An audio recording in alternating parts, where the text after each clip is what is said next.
and welcome back to our channel. So today in this video we are going to discuss about how to know if someone has saved your number on WhatsApp. So without wasting much of our time, let's get straight into the video.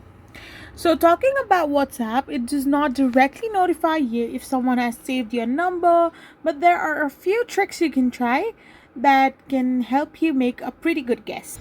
So if you tap open your WhatsApp and go to the update section and go to the status tab on WhatsApp, there are three dots right next to your viewers. So simply tap on it, and if someone views your status and you haven't chatted with them or they are not in your contacts, that is a sign they might have saved your number.